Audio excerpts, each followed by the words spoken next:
आगे बढ़ते हैं और हमारे दर्शकों के साथ अब जुड़ा जाए। काफी सारे सवाल दो हमारे पास आ गए हैं। हम कोशिश करेंगे ज्यादा से ज्यादा अपने दर्शकों के पास पहुंचने की, लेकिन आपका एक काम है कि आप सवाल कॉन्टिन्यूसली भेजते रहिए। सवाल आने में कोई कमी नहीं होनी चाहिए और हम भी कोशिश करेंगे कि ज्यादा से ज्यादा सवाल लिए जाए।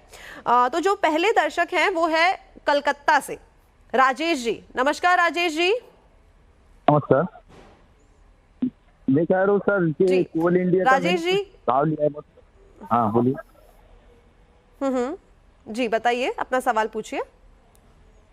मैं कह रहा हूँ कोल इंडिया का 415 में सेल लिया है, 500 सेल लिया है, तो ये होल्ड करना रखना चाहिए क्या? तो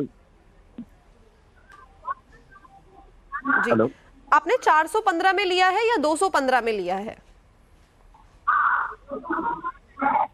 415। राजेश जी आवाज ओके ठीक है। 415 पे कोल इंडिया लिया हुआ है और 423 चल रहा है। भाईती सर कैसा लग रहा है? अगर इस टाइम पे हम देखें तो आज तो एक हमें हल्की फुल्की तेजी देखने को मिली है, लेकिन नतीजों की बात करी जाए तो नतीजे इतने शानदार हमें आते हुए नहीं दिखाई दिए हैं क्वार्टर 2 में। अगर टोटल इनकम भी देखी जाए तो वहां पे भी 7% की एक गिरावट देखने को मिली है। इनफैक्ट एक्सपेंसेस जो है वहां पे भी एक हमें स्लाइट डिक्रीज देखने को मिला है। बट यही नहीं, जो कंपनी का पैट है वो भी करीबन 22% गिरता हुआ नजर आया है। होल्ड की सलाह है या नहीं? जी कंचन जी, वो already almost I think priced इन हो चुका है, क्योंकि 525 का स्टॉक गिर के ऑलमोस्ट 400 तक का जोन दिखा दिया था और वहां से एक अच्छा बाउंस बैक देखने मिल रहा है। और हमें लग रहा है कि एक काफी सेफ काउंटर है पीएसयूज में। वापस most of the public sector companies में एक अच्छा रैली देखने मिल रहा है। तो यहाँ पे पोजीशन इन्हें होल्ड करने की सलाह रहेगी। जो स्टॉप लॉस इन्हें मेंटेन करना चाहिए वो एक्जैक्टली इनके कॉस्ट प्राइस के करीब ही स्टॉप लॉस मेंटेन करे 415 का। और हमें लग रहा है जिस सबका मोमेंटम बन रहा है इसमें 440 शॉर्ट टर्म में देखने मिल सकते हैं।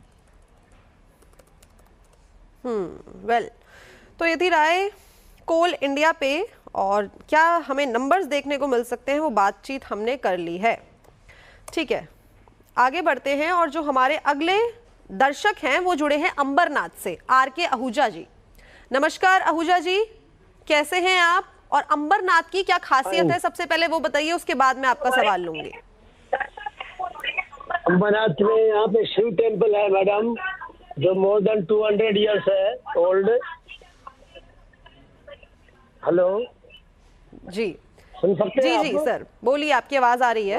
यहाँ की जो अमरनाथ टेम्पल है, which is more than 200 to 300 years old, which is hardly a kilometer away from my residence। मेरे घर से सामने दिखता ही है जी।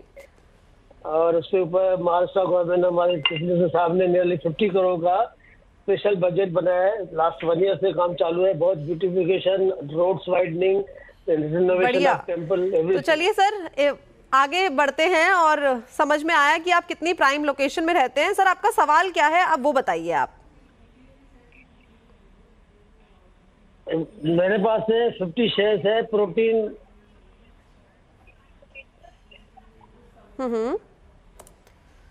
प्रोटीन मेरे पास जो डेटा एक बार मैं वो रीड कर देती हूँ।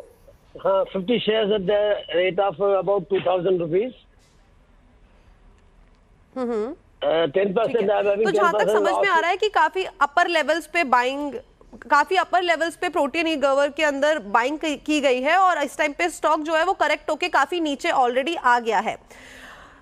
अभी अच्छा खासा एक ऑर्डर इसको मिलता हुआ दिखाई दिया है 161 करोड़ का फ्रॉम करसाई, लेकिन आगे की ट्रेजेक्ट्री कैसी है बहेती सर?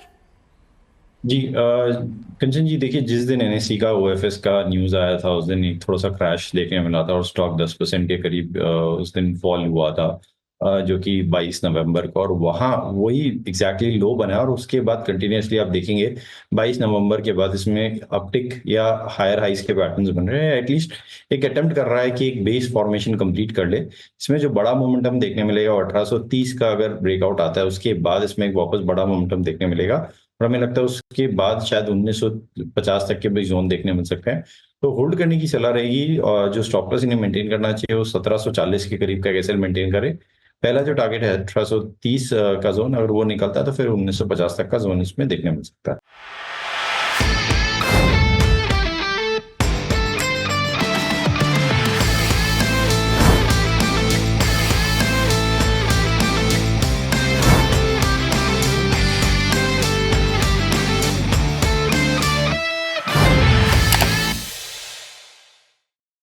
बता दें कि मनी कंट्रोल पर दिए गए विचार एक्सपर्ट्स के अपने निजी विचार होते हैं। वेबसाइट या मैनेजमेंट इसके लिए उत्तरदायी नहीं है। यूजर्स को मनी कंट्रोल की सलाह है कि कोई भी निवेश निर्णय लेने से पहले सर्टिफाइड एक्सपर्ट की सलाह लें।